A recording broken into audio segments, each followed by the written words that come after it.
Oh wait, we're live.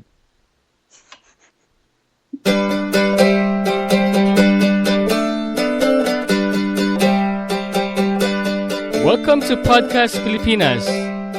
You're listening to the Nancy Esguerra podcast. And it's your host, Nancy Esguerra. Good evening. Welcome to the third episode of the Nancy Esguerra podcast, live worldwide, 6 to 7 p.m. here in Los Angeles, 9 to 10 p.m. po sa New York, and 9 to 10 a.m. sa Manila. Today is Monday, last day of September 30th, 2013, at Tuesday morning po sa Pilipinas. Magandang umaga sa Luzon at maayong umaga sa inyong tanan, sa Visayas and Mindanao. For those who just tuned in, welcome po, at sa lahat ng hindi pa nakakasubaybay sa atin, pumunta lamang po kayo sa www.podcastpilipinas.com, and you are listening to us now live. At sa mga hindi pa po makakaabot sa ating live discussion ngayon, you can listen to us replay sa podcastpilipinas.com, and also you can download our conversations or our show through iTunes, YouTube, Spreaker.com, and SoundCloud.com. Ito po ang inyong host, Nancy Ramos Esguerra. Inaanyayahan ko po kayong lahat na makinig sa ating programa sa loob ng 1 oras. At ang programa pong ito ay layuning makapagbigay ng mahalagang impormasyon sa komunidad tungkol sa mga usaping makatulong sa ating pang-araw-araw na pamumuhay, lalo na po sa mga kababayan nating Pilipino na naninirahan at nagtatrabaho dito sa Amerika, at sa lahat na rin ng mga Pilipino na nasa ibang bansa o sa buong mundo. Before anything else, meron akong mga pagbati muna dito. Hello and happy anniversary. Agang batian nito. Happy anniversary to Ate Vicky and Alfie Palisok na nakikinig ngayon. Belated happy birthday kay Daisy Jimenez, isa po sa mga trusted at masipag na empleyado ng Sanacare. Sa lahat ng miyembro ng NHICC Church and pastors, kay Sister Ruth na nakikinig ngayon, hello po, and Pastor Eric Angeles na wala pong sawang sumusuporta sa atin. Kay Sara Balabagan na makakasama din natin maya-maya, at congratulations sa iyong matagumpay na concert sa Nevada. At syempre sa aking pamilya sa Pilipinas. Ang eksakto pong oras ngayon sa Los Angeles ay alas 6 na po ng gabi, or 6:10 ng gabi. And tonight we will try to give you a precise informations.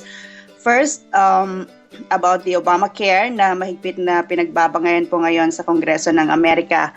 Pangalawa po ay yung pinag-uusapan ngayon sa Wall Street market, o pinag-uusapan ng mga analysts sa Wall Street, yung Pilipinas na isa daw po sa one of the best countries to invest, despite nga po yung internal problems like yung poverty, corruption, and terrorism. At makakasama po natin sa diskusyon ngayong gabi patungkol sa mga issue na ito si Marivic Cabral. At pangatlo na topic po natin ngayong gabi ay Sara Balabagan is going to join us sa discussion regarding po doon sa Domestic Workers Treaty na nilagdaan at naging epektibo simula noong September 5, 2013. At tonight, Joel Lacuarta, the founder of Pinoy Podcast and podcastpilipinas.com, is going to join us again sa ating pong discussion ngayong gabi. Good evening, Gerald. Hey Nancy, good evening. Good evening. Kamusta ang iyong buong linggo? As usual, naglilinis ng bahay. Naglilinis ng bahay, nagbabasketball. Nagpuputol ng damo. Basketball, kunwari. Nakita ko yung post mo sa Facebook. Okay, bumati ka muna. Binabati ko pala yung nanay ko sa probinsya. Tsaka yung tatay ko. Okay. Mga kapatid ko, si Jerty, si Jenny, si JJ. Binabati ko rin yung ating mga co-host sa Podcast Pilipinas, si Shandala. Hi, Shandela. Si Christine Pierce. Hello, Si Christine. Nelson Flores. Hi, ka Nelson. Si Tonzi. Hi, Tonzi. At ang aking may bahay, si Patricia. Hello, Patricia. Alright. Okay, Jerry, as I've said, we're going to tackle, a lot of issues today. Unang-unang nga dun sa napipintong government shutdown. At may less than 4 hours na lamang yung nalalabis simula ngayon. At ito ay kung walang mangyayaring positibong resulta doon sa ginagawang pagpupulong ngayon sa mataas at mababang kapulungan ng Kongreso ng Amerika. At ito pong 2,000 pages na, alam mo ba na ganun kadaming pahina ito, Gerald? 2,000 pages? Yeah, 2,000 pages. Oh. Ito yung Patient Protection and Affordable Care Act, or yung dati na tinatawag na Universal Health Insurance Act, or known as the Obamacare, is a federal statute or law signed by President Barack Obama, which reforms nga many aspects of the private and public health insurance industry.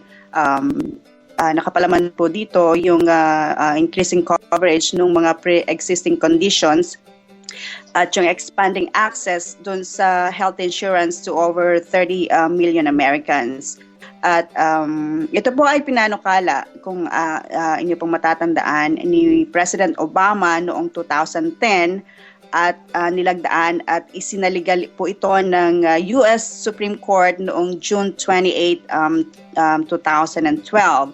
So, 2 years after the Supreme Court ruled that Obamacare was legal, ito po ngayon yung mga Republicans hinaharangan po yung pagpapalabas ng pondo ng naturang bill. And Gerald, at this point of our program, I'd like to introduce yung ating special guest, si Marivic Cabral, or known as Marie Cabral, sa kanyang mga articles po na mababasa sa Google. Gerald? Hello? Yeah. Hello. Hi. Gerald Marivic. Yeah, Marivic is a freelance writer, and she's also a journalist. Makikita niyo po yung kanyang pangalan at saka mga articles sa ilang investments websites which nagko-concentrate on businesses and investment news analyst. And Mavic also is a former employee of NBC DZAR. Kasamaan ko po siya dati as siya po ay dating news writer, tapos naging administrative assistant po siya at the same AM station. At naging radio program producer po siya, which produced nga po yung first remote broadcast radio program outside the studio nung pong kanyang kapanahunan. Ang galing. And it's my pleasure to introduce to you Miss Mavic or Marivic Cabral. Hi Mavic, welcome. Hello, Gerald at Nancy. Magandang gabi sa inyong dalawa dyan. Si Gerald yata ay nasa New Jersey at si Nancy ay nasa LA. Ako naman ay nasa San Francisco. So, maraming salamat sa iyong introduction. Well, actually, nais ko sana yung introduction mo short lang eh. So, binanggit. Pampahaba ng oras. Hindi pa tapos ang introduction, di ba? Hindi pa tapos. Meron pa yan. Meron pa yan, yes. Okay, Mavic, before anything else, tell us about your experiences, bago tayo naman tumugo dun sa discussion natin. Lighter side muna tayo. Yung mga experiences mo, paano ka naging investment analyst? Hindi ako investment analyst. Ibig sabihin, writer ako. Writer ako. At, kita mo, merong kailang i-edit.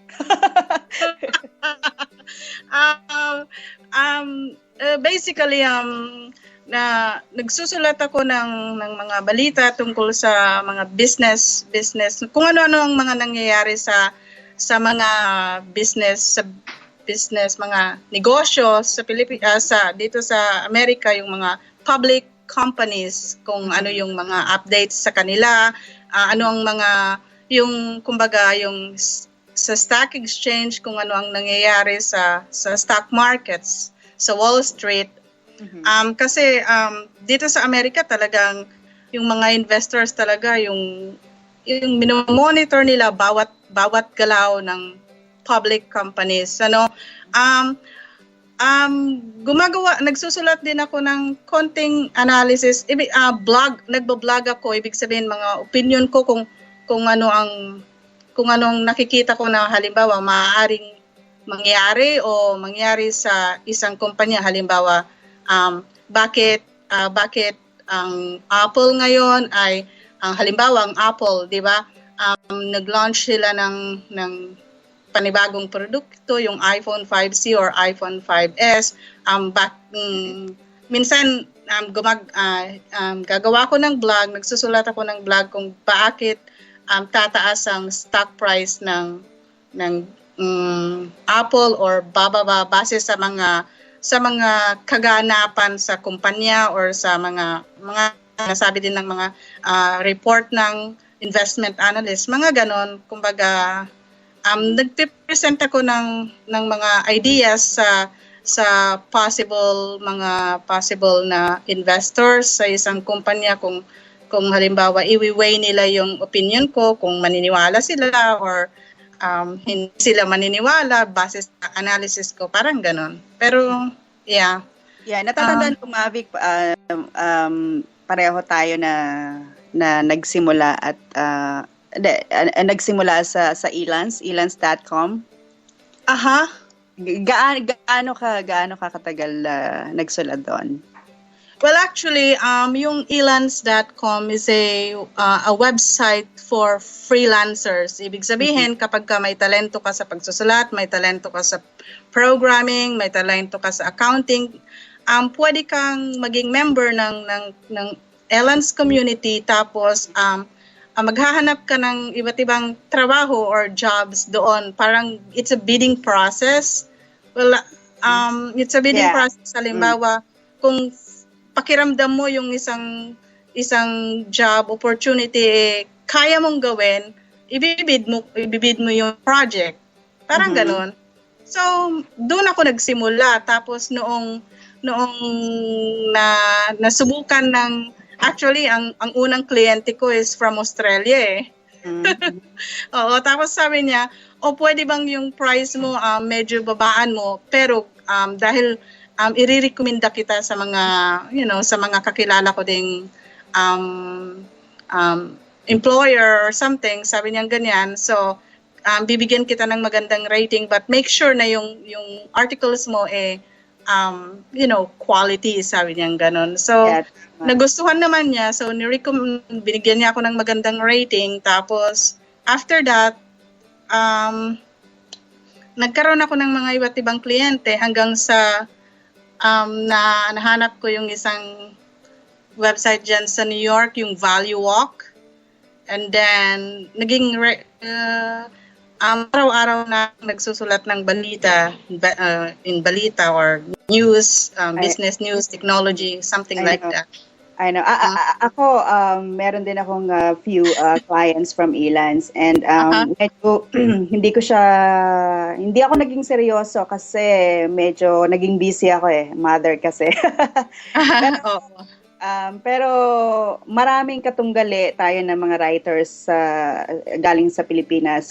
Pero yung presyo kasi nila is talagang napakababa. So most of the clients na nagpo-post ng mga jobs sa Elance, syempre ang kinukuha nila yung mas mababang presyo. So hindi lang sa Pilipinas, maging sa India, maraming nagsusulat din, or hindi lang manunulat kundi yung iba pang programmers, mga ganon, web design, iba't iba. So ang kaigihan noon, I mean, yun ang isang nagiging opportunity sa ibang bansa, pero nagiging problema dito sa Amerika sapagkat yung baga mas nag-hire na sila ng mga freelancers, hindi lang yun. Anyway, Mavic, Gerald, Yes. Isa sa mga talakayin natin ngayon, yung mahigpit na pinagbabangayan sa Kongreso at Senado ng Amerika. At bago tayo tumungo doon sa napipintong shutdown again, ay pag-usapan muna natin ano ba ang nilalaman ng Obamacare. Kasi this morning, 10 hours before yung possible shutdown nga, the Democratic-led Senate has rejected conditions that House Republicans attached to a temporary spending bill.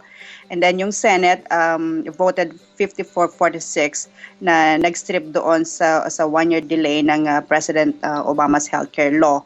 And also yung ilan sa mga Republicans are the same time pressing for the House to approve a straightforward spending bill with no condition. So Mavic, ano yung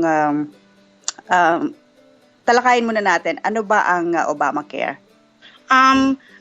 Sa ngayon kasi marami sa mga Americans or mga naninirahan dito sa United States ang hindi naiintindihan kung ano nga ba talaga ang Obamacare. Kasi may mga misinformation, but basically ang Obamacare nga, ang main objective na yon ng Obamacare is to have more Americans, actually approximately 50 million or let's say millions of Americans are uninsured. So, ang pinaka-objective nito ay mabigyan ng more access ang Americans or mga naninirahan dito, legal na naninirahan dito ng affordable at quality health insurance. At isa pang objective ng gobyerno ay ma-reduce yung cost ng government sa healthcare cost, kasi malaki talaga ang nagagastos ng gobyerno sa health insurance. So well, actually nagiging issue ngayon ng Obamacare lalong-lalo na sa budget, kasi ayaw ng mga Republicans na ma-implement ito. Ibig sabihin, sabi nila hindi kaya ng gobyerno yung budget. Maraming mga mamamayan ang hindi nila kayang bumili ng healthcare insurance. Pero kung tutuusin, ibig sabihin naisabatas yung Obamacare noong March 23, 2010 to be exact. Ngayon, ang ibang provisions ng Obamacare na-implement na. Ang hindi na lang itong individual mandates na kung saan required na tayong bumili ng health insurance natin kung wala kang health insurance. Ang sinasabi nila kapag kasi ang maraming hindi nakakaunawa, sabi nila kapag ka na-implement ang Obamacare, ibig sabihin kung may Medicare ka or Medicaid, ibig sabihin maapektuhan. Well, actually, under the Obamacare, hindi maapektuhan kung meron kang sariling insurance, kung yung Medicare mo or Medicaid mo, hindi maapektuhan. Kung ano yung health coverage mo, you can keep it. Pero kapag wala kang health insurance, nagtatrabaho ka, ibig sabihin, obligasyon mong bumili ng healthcare insurance or else. Mavic, speaking of yung mga individuals, kasi merong mga bracket, di ba, na for example, yung below poverty line, merong $45,000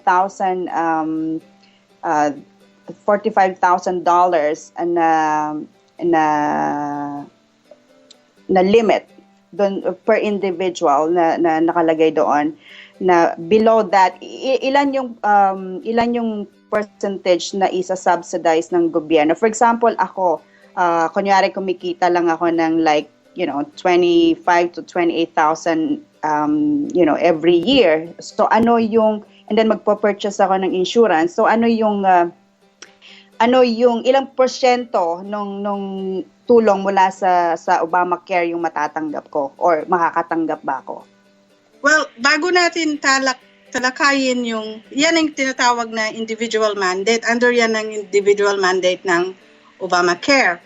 Okay. So, well, Well, actually, so may mga iba't ibang provision kasi yan eh. For example, sa mga individuals, under yan ng individual mandate. Tapos, so halimbawa, sinasabi ayon sa batas, ang estimate nila is 26 million ang actually may exempt sa under ng to obtain the healthcare coverage kasi marami talagang Yun yung mga below the poverty line.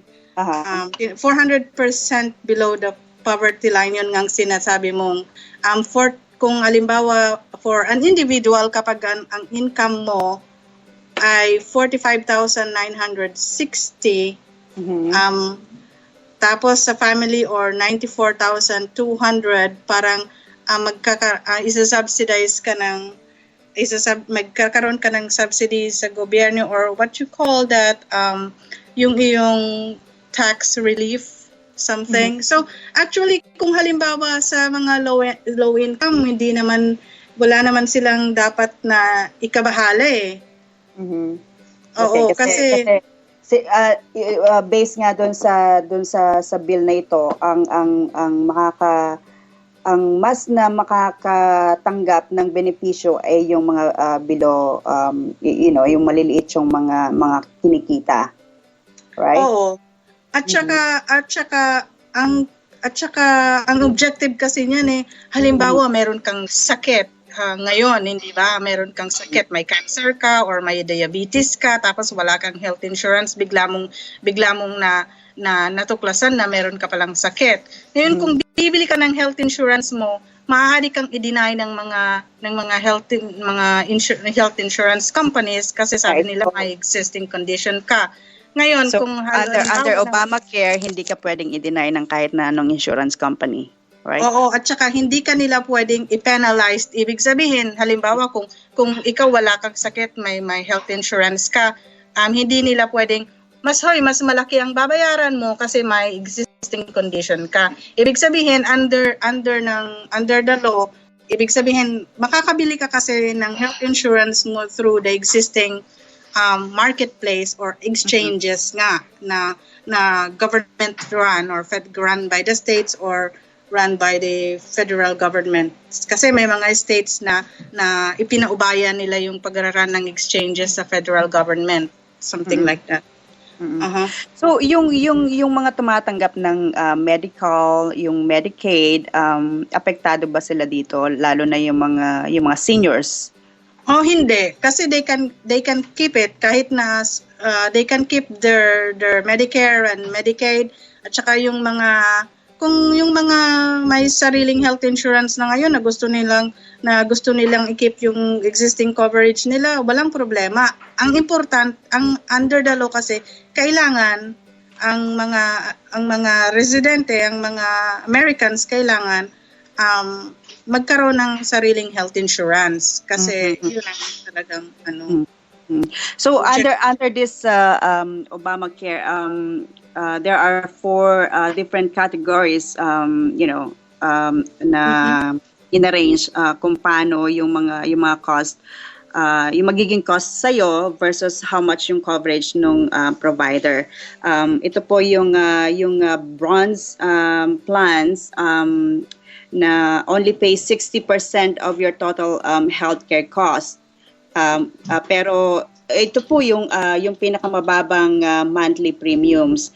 Tapos yung tatlo pang other categories, yung silver plans which is will cover 70%, yung gold plans 80% at yung platinum plans na i-cover po yung 90%. Mavic, isa sa pagkakaintindi ko dito sa Obamacare ay yung parang insured yourself or pay tax. Paano ba 'yon? Can you kasi kapag halimbawa by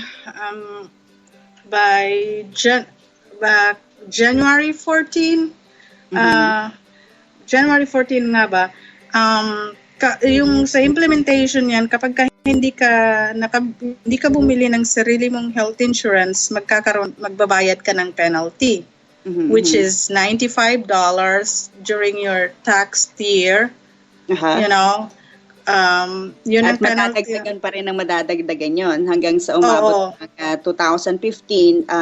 Tataas po yon ng 2% of your annual gross income. Yun po yung babayaran yung taxes sa gobyerno kung hindi po kayo bibili ng insurance hanggang 2015. At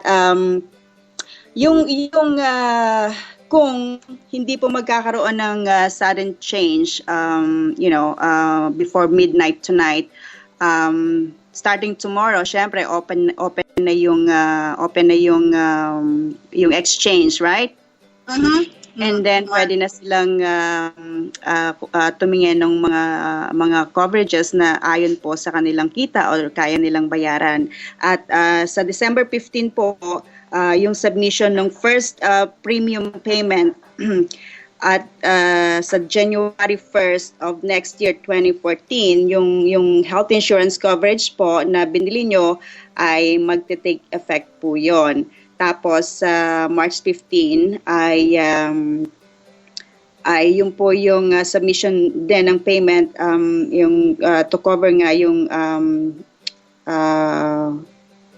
inyong health insurance. Tapos yung last day na para hindi kayo magbayad ng tax, kailangan niyo pong bumili ng insurance or recover yourself. Sa March 31st po, 2014, kailangan niyo pong mag-purchase ng inyong insurance or magpe-penalize po kayo at pakibanggit Mavic uli yung penalty na i-post sa ating sa Americans.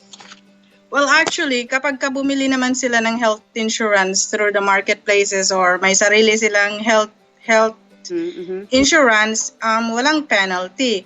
Ang kagandahan ng kapag may health insurance ka, meron kang yun bang tax deduction or something, yun. So, ibig sabihin, kapag nakatipid ka kapag may health insurance ka kesa under the law, makakatipid ka kasi.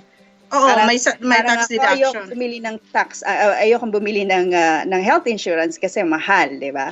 Pero kung titignan mo, under pa rin ng Obamacare, kung hindi ka bibili ng health insurance, hindi ka covered. At the same time, at the end of the year, magbabayad ka ng tax. Anong gusto mo? Di ba parang, bumili na ako ng health insurance, covered pa ako. So, yun. Oo. At saka, yung ibig sabihin, importante naman talaga pag nagkasakit ka, hindi ka mag-aalala na wala kang health insurance. Okay. Doon sa yung pinag-uusapan yung mga low income, like for example, sa mga small businesses, like me, meron akong caregiving agency, right? At mostly doon sa mga trabahador, yung mga caregivers na nagtatrabaho sa mga home care, yung nagtatrabaho ng 24-hour shift, mga ganon. Of course, syempre, kailangan din nilang bumili ng health insurance, 'di ba? Kasi marami sa ating mga kababayan na mga Pilipino na nandito sa Amerika, pero kakonti pa lamang po yung nakakaalam kung ano ba talaga yung nilalaman ng Obamacare. Kasi yung iba natatakot na ano ba yan, parang gagastos ba ako ng malaki diyan. Pero kung titingnan po natin na gumastos man po kayo, pero sigurado naman na covered kayo. Meron kayong insurance kapag nagkasakit kayo. Under the Obamacare, meron yung tinatawag na yung business mandate. Ibig sabihin, ang Obamacare may create din a Small Business Health Options Program or SHOP para sa mga small businesses na merong 50 full-time employees under. Ibig sabihin, yung mga small businesses na may 50 employees pababa ay required sila na mag-provide ng healthcare coverage para sa mga empleyado nila.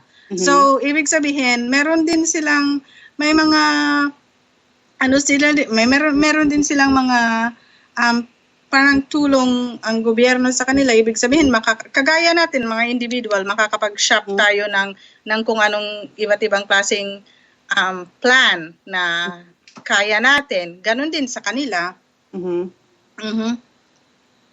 Okay, kasi Mavic, di ba, tulad ng binanggit ko kanina,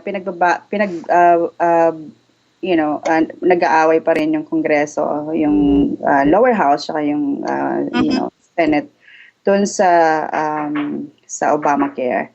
At ginagawa nilang delaying tactics ngayon ng Republicans itong panukala ni President Obama na magbigay ng affordable health insurance sa mga sa individuals. Sa individuals. At kanina nga hindi nga ipinasa ng Kongreso ng Senate yung bill or meron silang mga inumit na panukala na insertion na ginawa ng Republican. So ano yung meron na lang tayong less than 3 hours para maghintay kung magkakaroon ba tayo ng federal government shutdown bukas or mamayang madaling araw. Hating gabi. Hating gabi. Well, ang sinasabi naman ng mga mambabatas dito sa Amerika, hangga't maaari, ayaw nilang magkaroon ng government shutdown. Dahil kapag ka nangyari yan, 800,000 federal employees ang mawawalan ng temporary mapo-furlough. Ibig sabihin, mawawalan sila ng trabahong temporary hanggat stalemate sa Kongreso, hanggat hindi nila ipapasa ang budget. Ngayon, ang katuwiran kasi ng mga Republicans, yung halimbawa, yung mandate for small businesses is dinelay until 2015. So, ang provision nila sa budget, para ipasa yung budget, in-insert nila doon na ipapasa natin ng budget, pero i-delay natin ng 1 taon yung Obamacare, yung implementation. Kanya lang, ang Senate, ni-reject nila. Kasi ang sabi nila, pwede namang ipasa ang budget nang hindi na-hijack yung implementation ng Obamacare, which is kasi batas na ito 2 years ago pa diba? So dapat ang dapat na ginagawa na lang ng Kongreso dito magkaroon nung ang tawag dito yung amendment na tinatawag, pero hindi dapat nila tinatry na, kasi it's unethical, 'di ba, na harangin pa yon kasi batas na siya. Dapat noon pa nila hinarang. Oo, kung talagang at saka ilang beses na nilang talagang dinidelay, hinaharang yan, hindi naman nila maharang. Ibig sabihin, kasi ang Obamacare talaga, ang beneficiary niyan, yung mga low income, yung mga milyong mamamayan dito sa Amerika na walang healthcare insurance at hindi nila maka-afford. So, talagang problema. Okay, speaking of yung mga government employees, katulad ng sa Postal Service, sa UPS, paano yung mga empleyado ng gobyerno na syempre meron din silang medical insurance under the government, right? And then nakasama yung kanilang mga pamilya under that coverage. So paano yung mangyayari sa kanila? For example, yung asawa nila nagtatrabaho sa isang private company. Well, actually ang UPS is a private company. UPS. Ngayon, dahil sabi nila, dahil sa Obamacare, halimbawa, ikaw ay empleyado ng UPS, kung kapag yung asawa mo ay may trabaho at yung employer niya ay mayroon ding nagbibigay ng health insurance coverage, ibig sabihin yung UPS tatanggalin ka na, hindi ka na isasali sa coverage ng UPS ng under ng asawa mo kasi pwede mo namang kunin yung health insurance mo sa sarili mong employer. Okay. Parang ganon. Ibig sabihin, para makakatipid sila. Yeah. So, pag-usapan pa rin natin yung napipintong government shutdown. Ano ba talaga yung nasa likod? Ano yung pinakarason ng Republicans kung bakit tinatry nila na harangin itong pagpopondo sa Obamacare at give more time para sa yung sinasabi nilang bigyan pa ng kaukulang panahon ang community para pag-aralang mabuti itong Obamacare. Sa palagay mo, ano yung nasa likod nito? Ano yung reason why? Kasi ito yung Obamacare kasi crowning glory ni President Barack Obama to, 'di ba? Kung matatandaan mo yung universal healthcare unang isinusog nung panahon ni President Ted Kennedy. And then tinry din na ipasa ito or palawigin ni President Bill Clinton pero pareho silang hindi nagtagumpay. So ngayon si President Barack Obama, he's trying to really implement this bill, itong batas na ito. So ano yung nakikita mo sa side ng base sa aking pangunawa ay dahil kapag inimplement ang Obamacare, bilyong dolyar yung gagastusin ng gobyerno. Ibig sabihin ay ayon sa kanila, ang ekonomiya ng Amerika ay hindi pa gaanong nag-i-improve. Ibig sabihin ang economic growth kasi ng Amerika ay very slow pa. Ibig sabihin, sabi nila, baka hindi pa kayang ponduhan. Actually, ang objective nila ay to cut budget, magtipid or cut spending. Kasi yung sabi nila masyadong maraming gastos ang gobyerno at saka yung utang kasi ng gobyerno mataas. So ibig sabihin kapag ka-inimplement ang Obamacare, ang kanilang concern malaki na namang dagdag sa budget ng gobyerno. Yun. Yeah, I know kasi malaki yung kakainin talaga na budget ng ng Obamacare. Mavic, magbe-break muna tayo at babalik tayo sa ilang sandali. So, Gerald? Hello, guys. Hi. Andiyan ka pa. Yeah, of course. Okay. So we'll take a quick break. Yes. All right. You're listening to the Nancy Esguerra podcast on Podcast Pilipinas. And we'll be right back.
And we're back with the Nancy Esguerra podcast. And here's your host, Nancy Esguerra. Hello, good evening again. At hello again, Mavic. Ang oras na po dito sa Los Angeles ay alas 6:50 na po ng gabi. At medyo nagkakasarapan ng discussion tungkol sa Obamacare at yung napipinto pong federal government shutdown. Ang kasama po natin ngayon ay si Mavic Cabral, isa po siyang writer, journalist na nagko-concentrate po sa pag-analisa ng investments dito po sa Amerika. Welcome again, Mavic. Magandang gabi pa rin sa iyo, Nancy at Gerald. Mabanggit ko lang si Mavic po kasi kasama ko yan dati sa DZAR.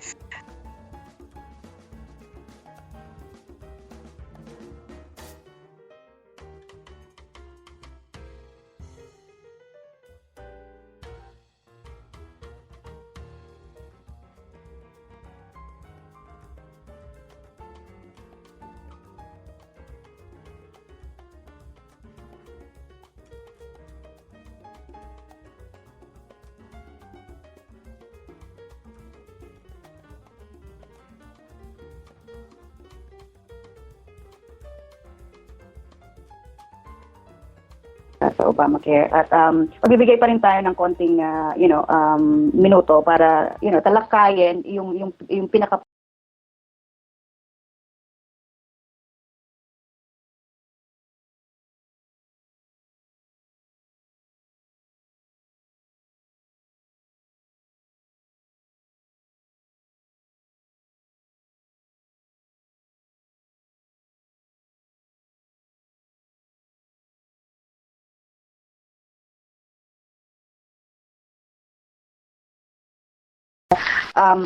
Okay. Hello?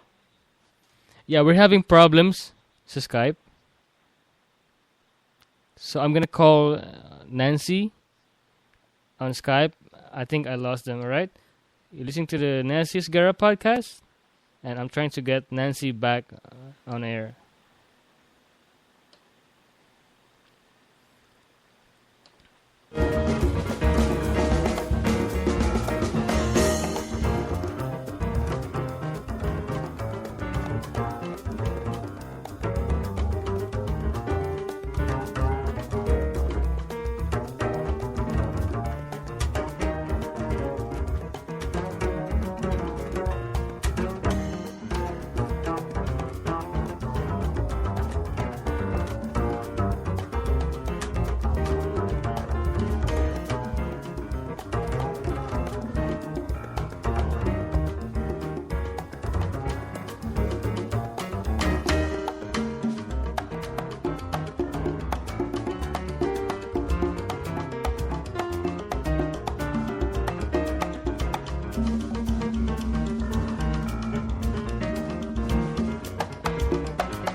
We're back, guys.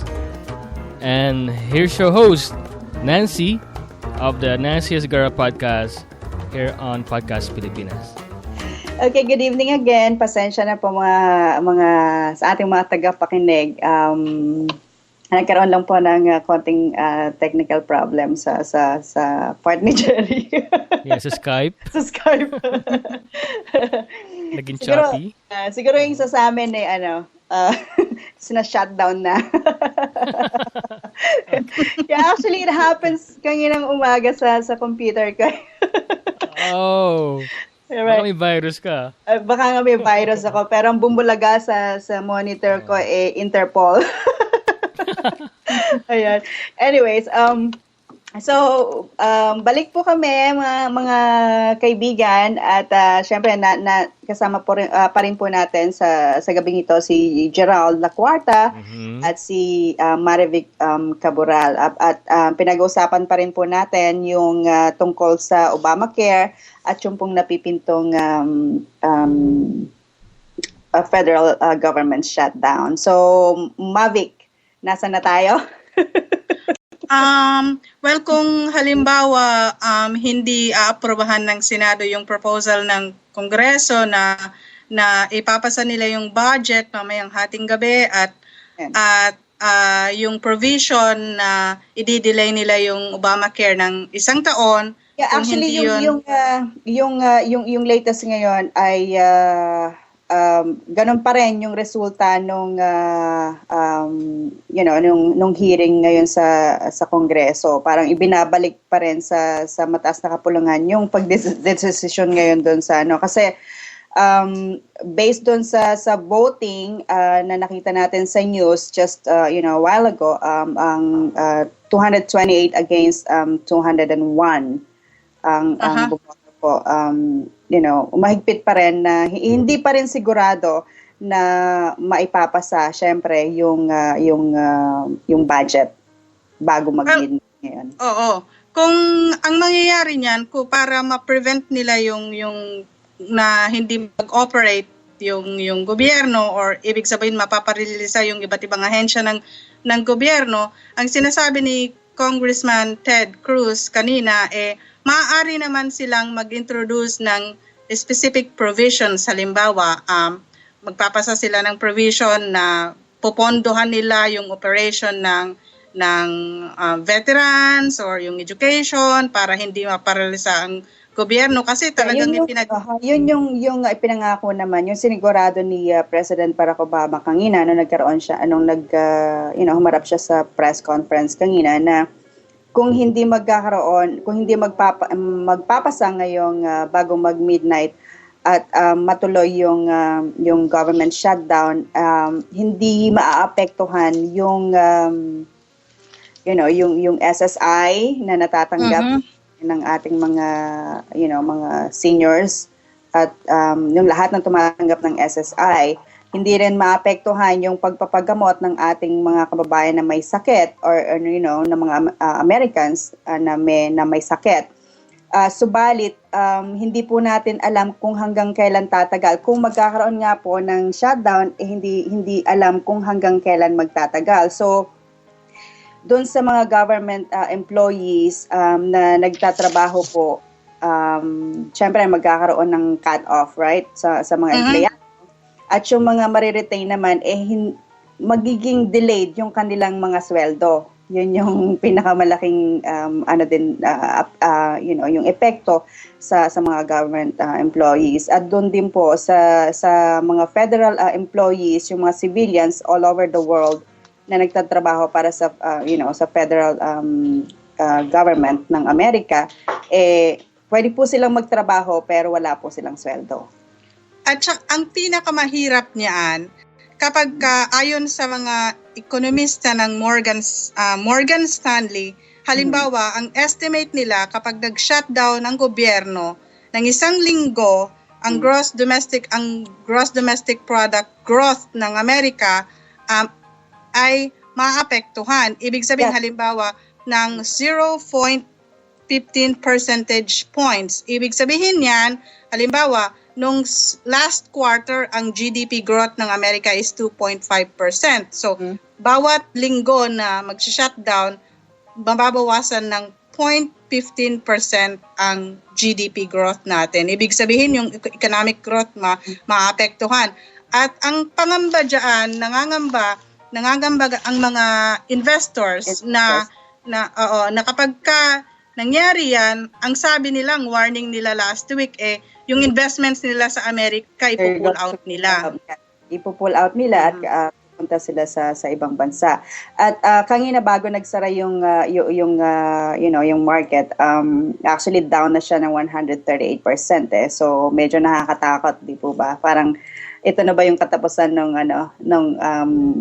gobyerno ni Barack Obama? Hindi naman noong nakaraang taon nagkaroon ulit ng ganyang problema sa budget Pero after nung discussions nila sa budget at naayos yung Wall Street, yung stock markets nagrally.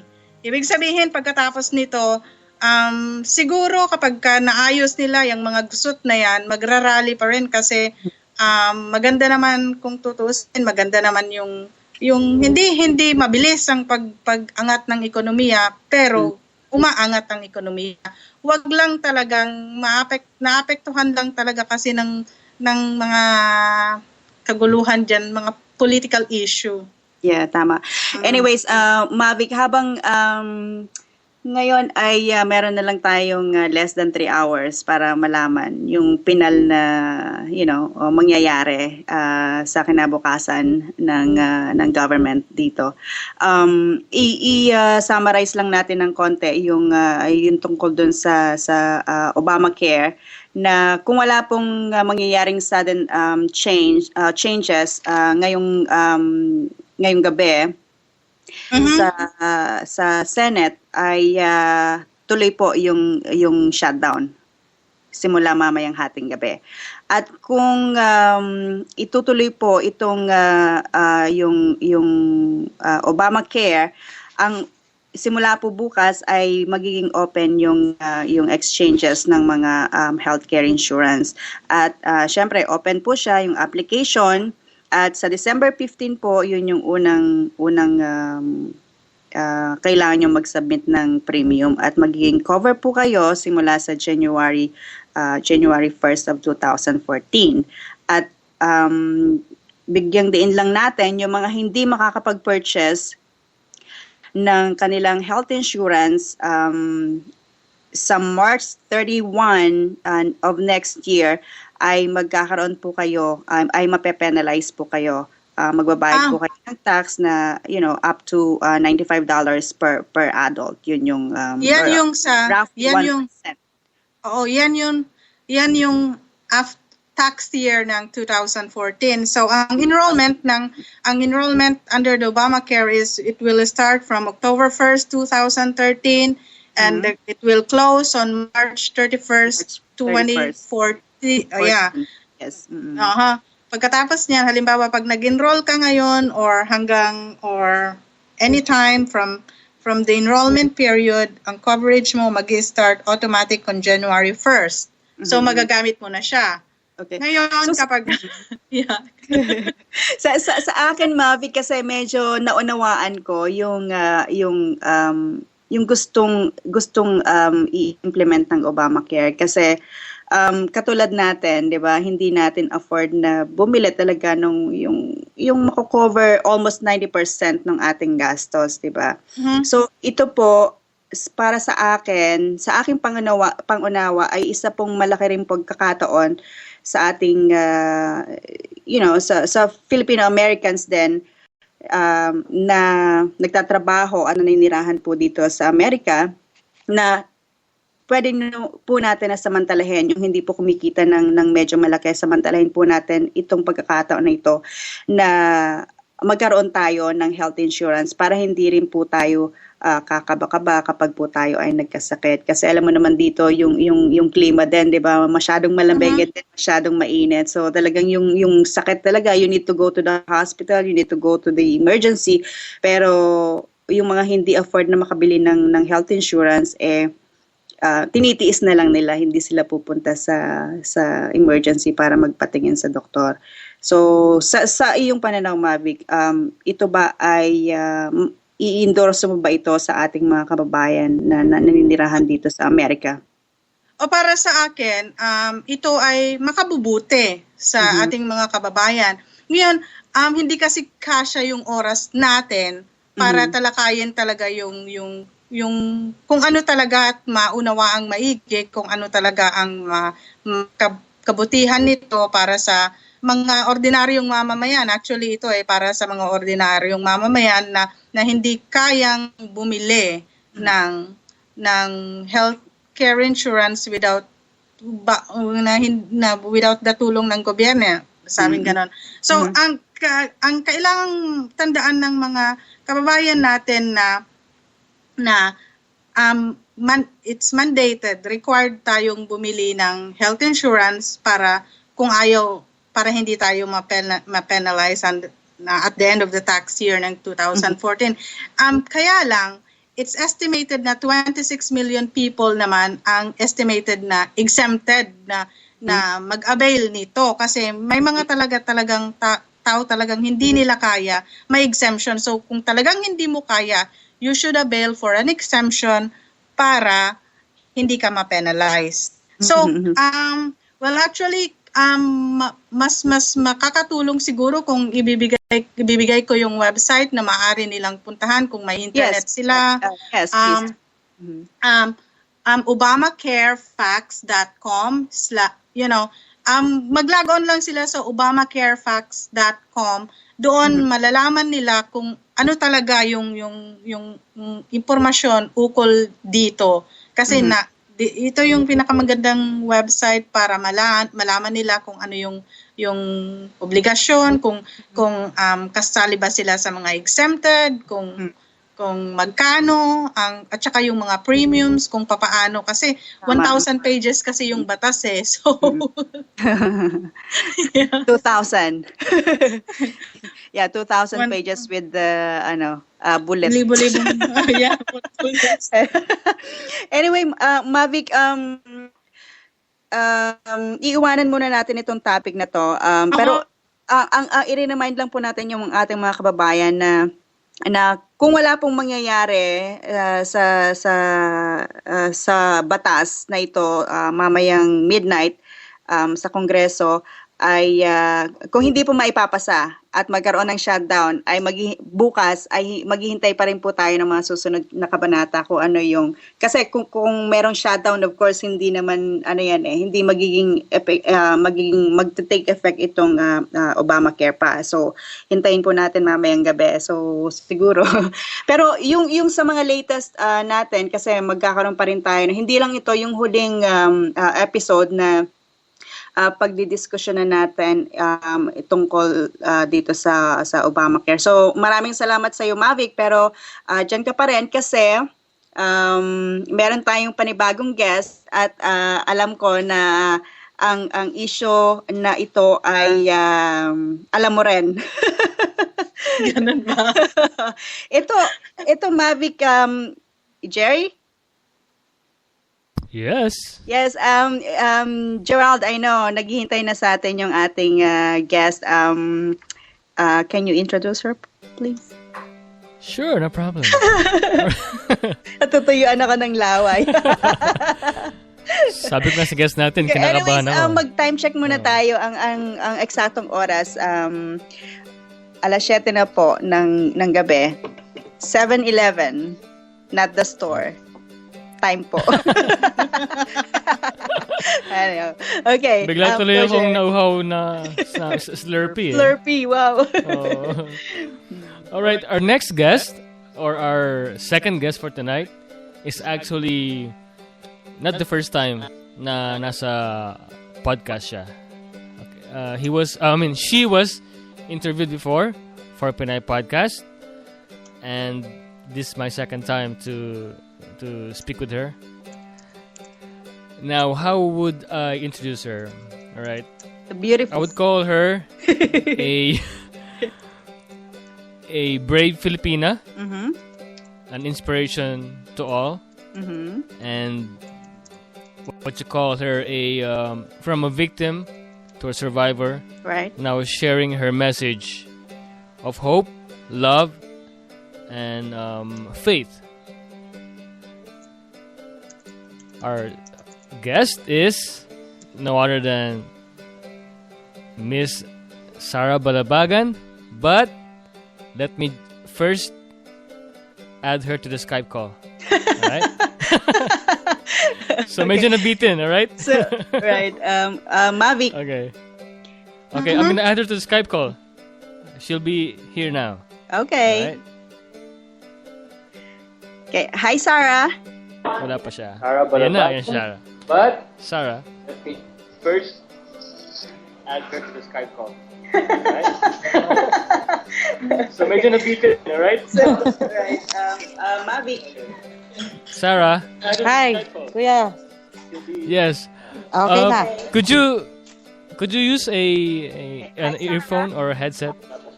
Meron akong headset. Yeah. Kasi yung speaker nag-echo. Nag-echo. Or maybe, Okay, yan. Okay na?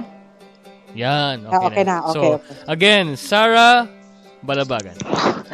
Hello, magandang gabi sa lahat po ng mga nakikinig. Maayong gabi, Maayong gabi sa iyo. Maayong gabi sa tanang mga Bisaya din na nakikinig, nag-Bisaya. No? Congratulations sa iyong matagumpay na konsyerto sa Nevada. Yes, salamat Nancy at gusto ko rin pasalamatan yung mga Nakikinig ngayon sila Sister Ruth and Pastor Eric. Wow, hello Ate Ruth and Pastor Eric. Miss ko na yung ating banding at mga kwentuhan. So see you po next month. Gusto kong pasalamatan yung Lord of Harvest, Las Vegas, sa kanilang pag-organize ng concert, 2 days concert. So glory to God, it was very successful. Salamat sa lahat ng mga sponsor and lahat ng mga sumuporta. Yeah. Mm-hmm.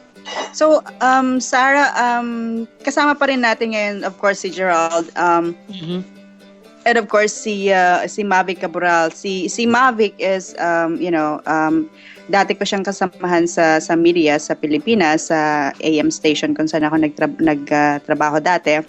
Mm-hmm. At news writer siya.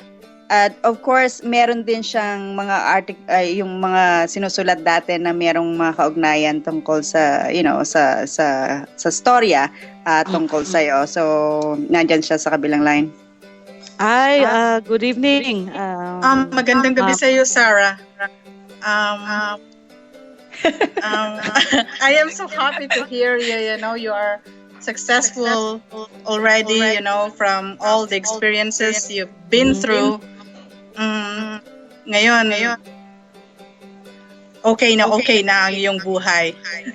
Inspiring. At yung po sa biyaya po ng Panginoon. At siyempre may mga trials pa rin. Patuloy pa rin. Pero kailangan natin mag-move on at magpatuloy, mamuhay. Na may, yeah.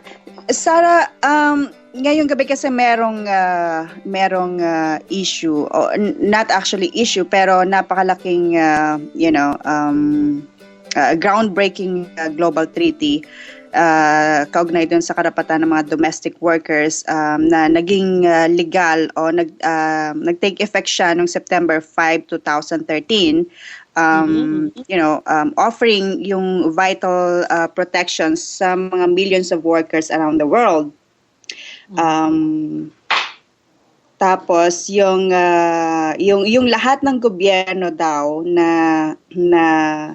nagpapadala ng mga domestic workers sa ibang bansa ay kailangan nilang i-ratify o i-enforce yung nilalaman ng convention para sa mga domestic helpers all over the world.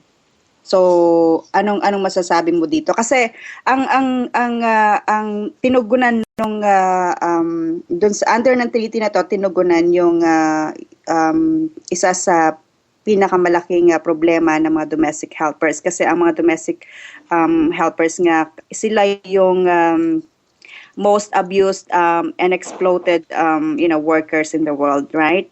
Yeah, tama ka dyan, Nancy, no?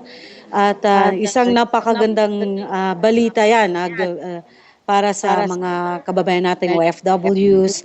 At sana talagang magpatuloy yan at talagang maisabatas, ano? At magawa talaga, kumbaga, maisa tupad. So, Mavic, based doon sa yung kaalaman tungkol dito sa treaty na ito, ano yung, kasi sa atin, 'di ba, sa Pilipinas yung POEA, Mavic? Sa atin, sa Pilipinas, may sinabatas na tinatawag na kasambahay law. Ibig sabihin na pinoprotektahan na nila yung mga yung mga katulong sa atin na kailangan meron silang, di ba, sa Pilipinas, kung magkano lang ibigay sa'yo, 2,500 sweldo mo isang buwan or something like that. So parang meron na silang tinatawag na protection. Ibig sabihin, yung rate nila medyo tataas na, hindi naman ganun na lang yung sweldo nila, di ba? Masyadong mababa. So, yun yung sa Pilipinas. Pero dahil isinusulong kasi ng International Labor Organization yung maprotektahan yung global workforce, yung lalong-lalo na yung tinatawag ng domestic help na, you know, very vulnerable yung employment situation ng mga namamasukan o mga kasambahay. So, yun. So, ibig sabihin, under nito, yung sinusulong is in-implement ng International Labor Organization, bawat batas kailangan i-adapt nila yung domestic workers decent, you know, making the workspace or yung kalagayan ng mga domestic helpers na mapabuti. Parang ganun yung objective nito. So, sa gabing ito kasi kaya natin inimbitahan si Sarah na mag-join sa atin kasi sa experience ni Sarah, dalawang dekada na yung nakaraan, marami na mga domestic helpers, marami na mga yung mga nagtatrabaho sa ibang bansa na naglo-look up sa kanya na pinapahalagahan yung kung ano yung kanyang nagawa din para sa Pilipinas. Actually sa experience niya sa UAE nakatulong din ng malaki yon sa Pilipinas. So kaya natin inimbitahan si Sarah ay yung para makatulong din at ma-explain sa ating mga kababayan, lalo na yung mga nagko-communicate sa kanya ng mga manggagawa. Yes, Nancy, alam mo kasi ang kagandahan ng batas na 'yan, no? Ito ay in-enforce ng international law, no? At ang problema lang kasi diyan is yung pag-implement ng batas na 'yan. Kasi like ang ating DOL, yung Department of Labor, ang kanilang batas talaga na ibinigay ay yung pagdating sa mga domestic worker, dapat ang sahod ay $400, ano? At pero ang nangyayari, bago sila umalis ng Pilipinas, may kontrata na yan. So papipirmahin sila ng kontrata dito sa Pilipinas na ang kanilang sweldo na tatanggapin ay $400. Pero pagdating nila sa bansa, especially halimbawa sa Middle East, no? Pagdating nila sa bansa kung saan sila mapupunta, ay papipirmahin sila ng another contract na kung halimbawa kung nasa Middle East sila, ang nakasulat doon sa contract ay Arabic, so hindi nila maintindihan. So usually another contract 'yon na pinapababa yung sweldo nila, no? At yung karamihan sa ating mga kababayan, ito marami na akong mga nakausap, no? At yun nga yung reklamo. In fact, kasi nga po na nagkaroon din tayo ng program sa isang radio na station sa Pilipinas at yung serbisyo ng OFW, kasama ko nga si the late Congressman Candazo, At isa sa mga reklamo na natatanggap namin ay katulad noon na pagdating nga sa bansa kung saan sila mapupunta, pagpapirmahan sila ng another contract at yun ay binababaan yung sweldo nila at subalit wala silang magawa dahil nandun na sila hindi na sila makabalik dahil kumbaga alam mo naman mga kababayan natin para lang makapangibang bansa bebenta, mangungutang, o di kaya isasanla, no? Yung kanilang mga lupa o kanilang mga ari-arian. So, parang nagkapasubuan na Kaya tinatanggap na lang yung ganong sitwasyon. Pero marami sa ating mga kababayan na ganon. Halos lahat, hindi lang ito yung pagdating sa mga domestic worker, kung hindi maging sa mga professional, ganon ang nangyayari. So, yung pong batas na yan na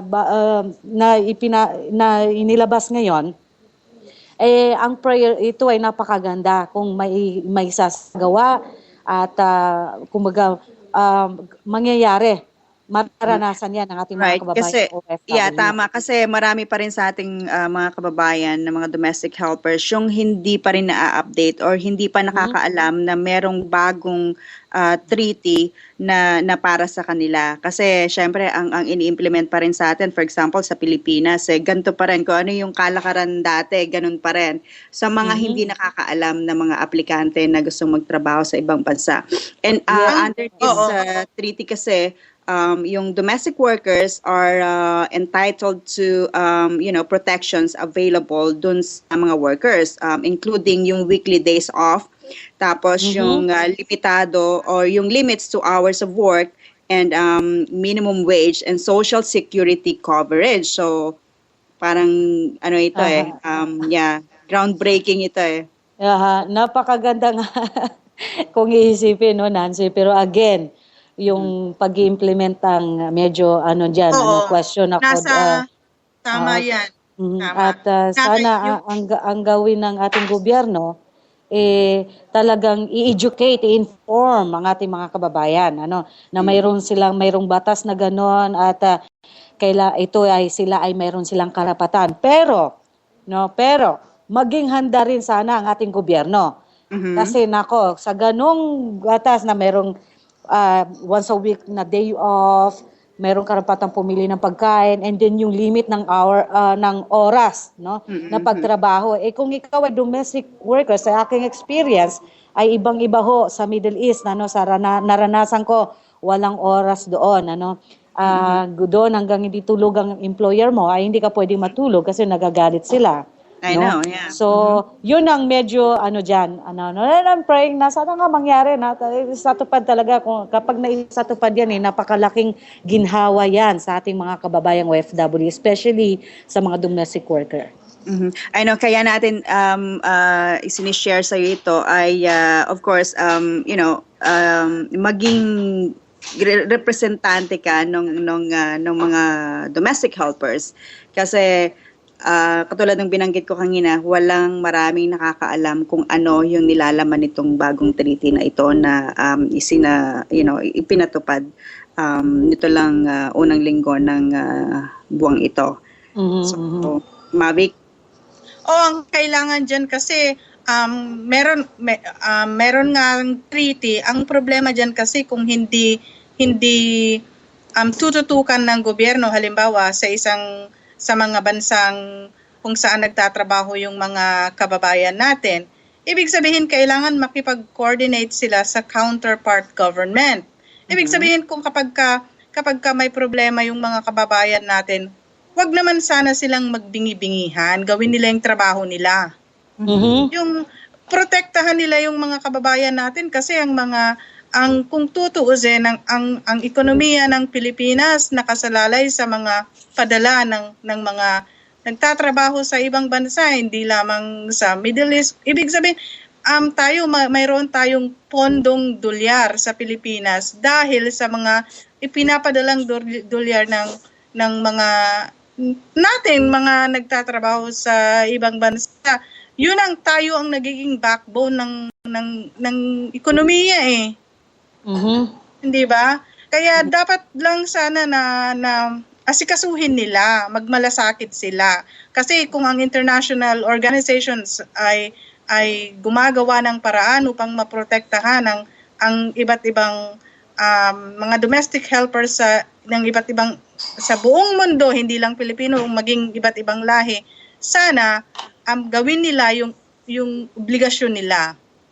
Yes, tama. Kasi merong pupukpok sa mga opisyal ng gobyerno, lalo na doon sa POEA. Kasi minsan talagang bahala kayo, di ba? Parang ang nangyayari, gusto niyo pumunta ng ibang bansa, alam niyo naman na delikado doon pero hindi nila ina-explain sa mga aplikante, sa mga domestic helpers na meron tayong batas, bagong batas na pwede kayong magreklamo.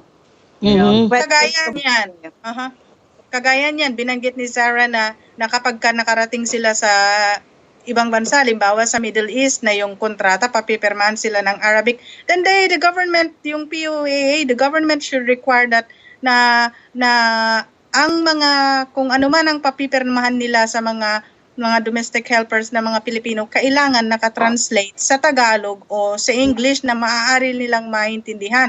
Kailangan merong legal assistance sa kanila na bago sila pipirma ng kontrata, kailangan merong magpapaliwanag sa kanila para hindi sila matatrap sa isang kontrata na hindi nila naunawaan. Kasi kapag nasa ibang bansa ka na, ang mahirap niyan you are under their laws.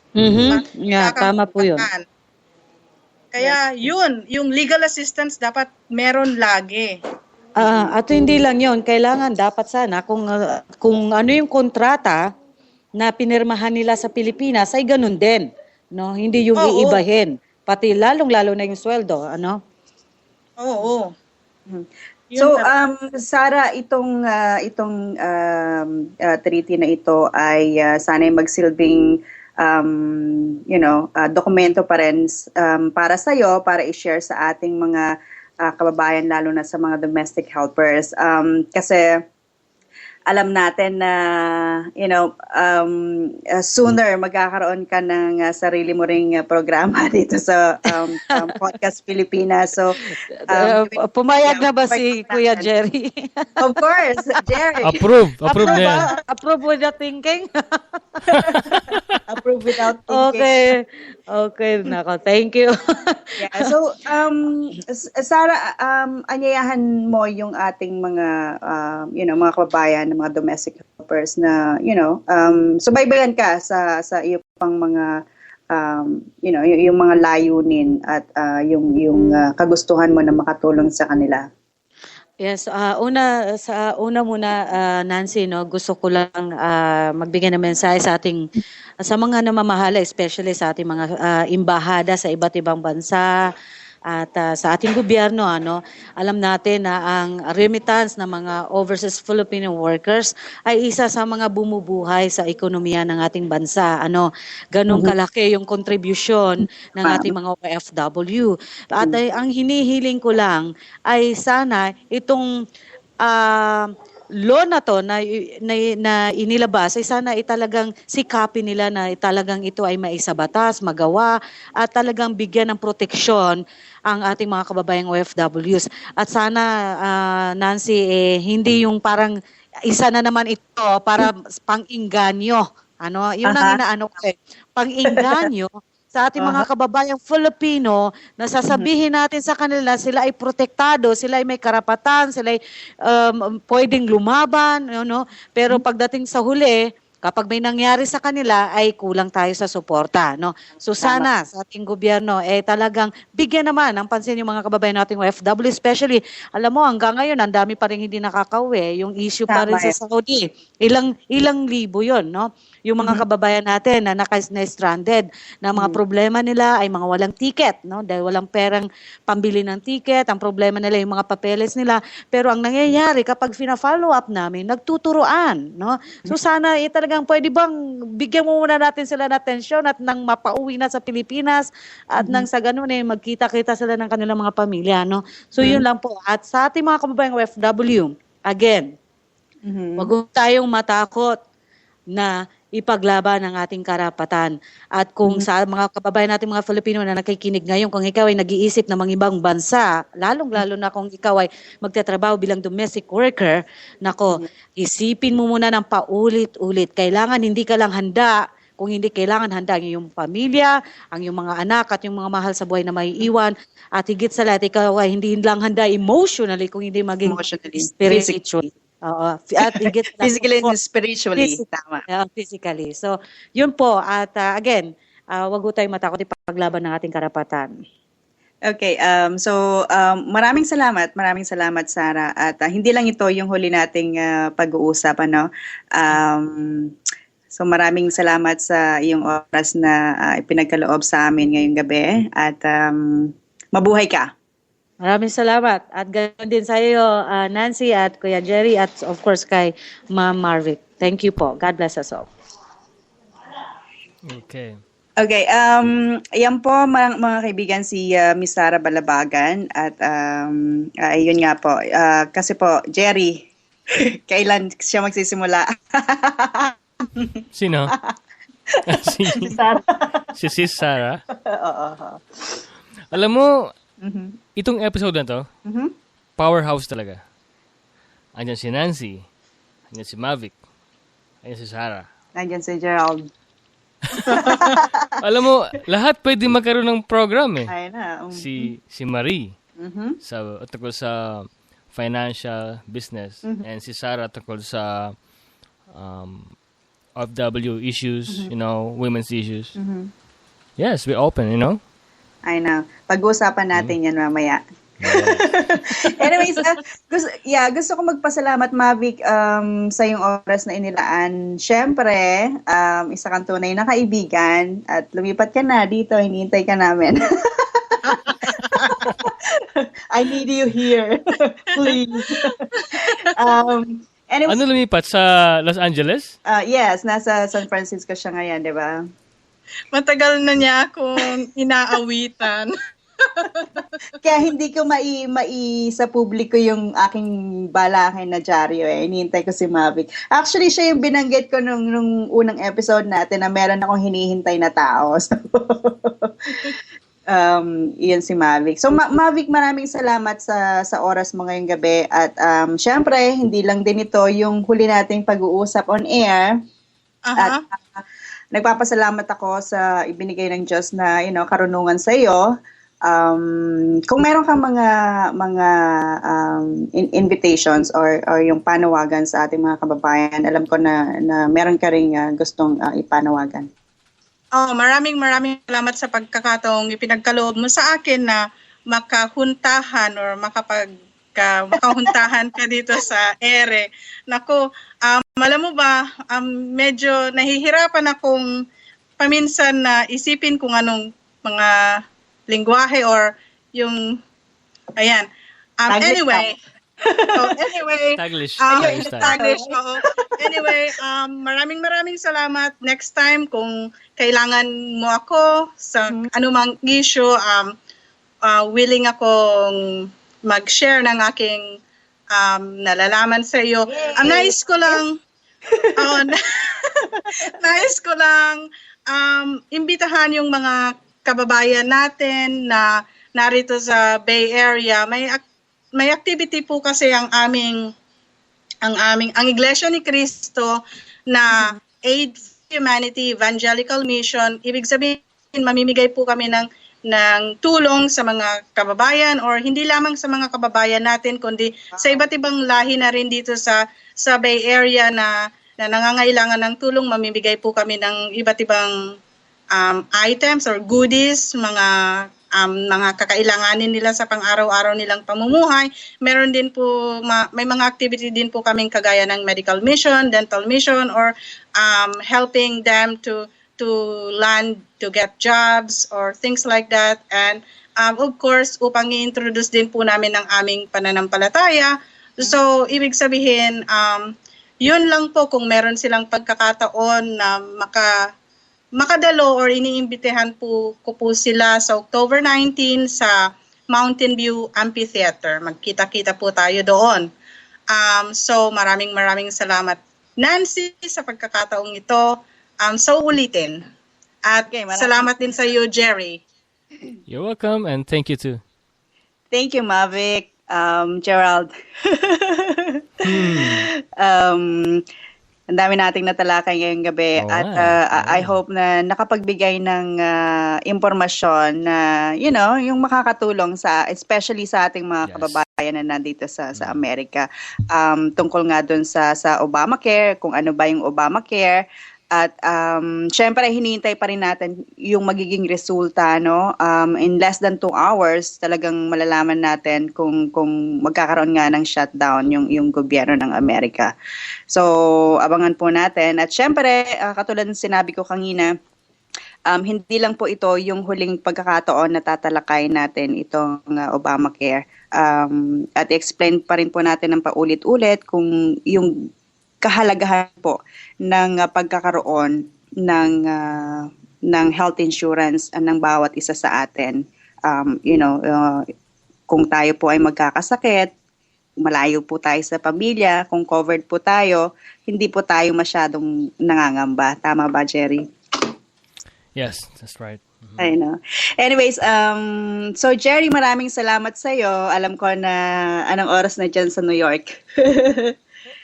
It's 10:30. 10:30. Sorry. 10:30. 10:30. Okay, maraming salamat sa mga kababayan natin na sumubaybay sa mahigit 1 oras na talakayan ngayong gabi. At abangan po yung ating susunod na episode sa susunod na Lunes. Syempre, live po tayo ngayon. Yung mga replays po, pwede po nating pakinggan yung hindi nakahabol ngayong gabing ito sa talakayan ng live. Pwede po kayong pumunta sa www.podcastpilipinas.com at pwede nyo rin po kaming mapakinggan sa soundcloud.com, sa iTunes, sa YouTube, at sa isa pa? Madami. Spreaker, SoundCloud, yeah, SoundCloud, YouTube, YouTube and iTunes. MySpace. And MySpace iTunes also. Yes. Yes, of course, syempre number 1 kompleto sa website po natin, www.pilipinas or podcastpilipinas.com. Okay. Of course, kung gusto niyo pong dumiretso sa programang ito ay lagyan niyo lang po ng / and then Nancy. So maraming salamat, Jerry, maraming salamat. Mabuhay ka at mabuhay ang sambayan ng Pilipino sa buong mundo. Thank you po. You listen to the Nancy Esguerra podcast here on Podcast Pilipinas. Thank you for listening and mabuhay.